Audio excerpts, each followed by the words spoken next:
Let me share something from the perspective as a reporter. A lot of people would ask why President Xi Jinping would join discussions with a delegation from the Inner Mongolia. That's because he's also a member of this delegation. He was elected 3 years ago by the People's Congress of the Inner Mongolia Autonomous Region as a deputy to the 13th National People's Congress. Inner Mongolia is in northern China, extending about 2,400 kilometers from the country's northeast to the northwest. Its ecological system is typical, and it's fragile and menaced by the desert. In previous annual NPC sessions, we reported some workers and experts on desertification control, and we know how it is important to keep green development here and promote the experiences to other places in China. Therefore, the region and other places had similar difficulties in finally eradicating extreme poverty, and now it faces challenges in consolidating the results of poverty alleviation and pushing for rural revitalization. This is also an epitome of many places in China. So discussions in this delegation on Friday centers on ecological protection. President Xi himself underlined the need to fully understand and implement the new development philosophy featuring innovative, coordinated, green, open, and shared growth. She called for the region to develop advantageous industries to increase people's incomes and prevent those who have been lifted out of poverty from becoming poor again. Back to you.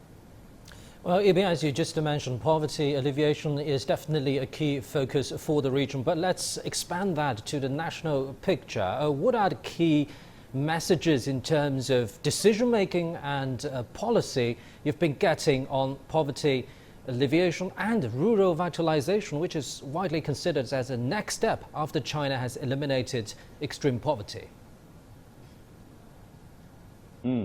Well, yesterday, this year's government work report delivered by Premier Li Keqiang, it praised China's success in poverty alleviation, and also it further elaborates the details of the February 25th ceremony on the poverty alleviation. So let me share some key points. Now, China's entire rural poor population, some 55.75 million in number, was lifted out of poverty, including more than 9.6 million registered poor people who were eradicated from inhospitable areas, and regional poverty was successfully eradicated. Another point is China's agricultural modernization was steadily advanced, and good harvests were recorded for 5 years running. The goal of granting urban residency to 100 million people from rural areas and other permanent residents without local household registration was met. However, despite China meeting President Xi Jinping's pledge to eradicate extreme poverty, the country still has a long way to go to address the problems of what he says is unbalanced and inadequate development.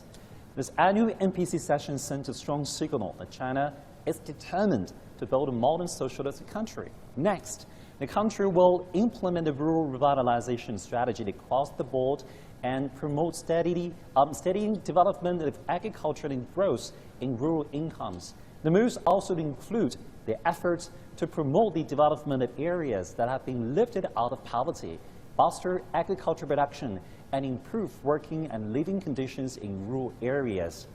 And also, Beijing said, for counties lifted out of poverty, a 5-year transition period will apply from the date poverty in their locality was eradicated, during which major assistance policies will remain unchanged for them. Continuous monitoring and assistance mechanisms will be enhanced to prevent populations that have been lifted out of poverty from falling back into it again.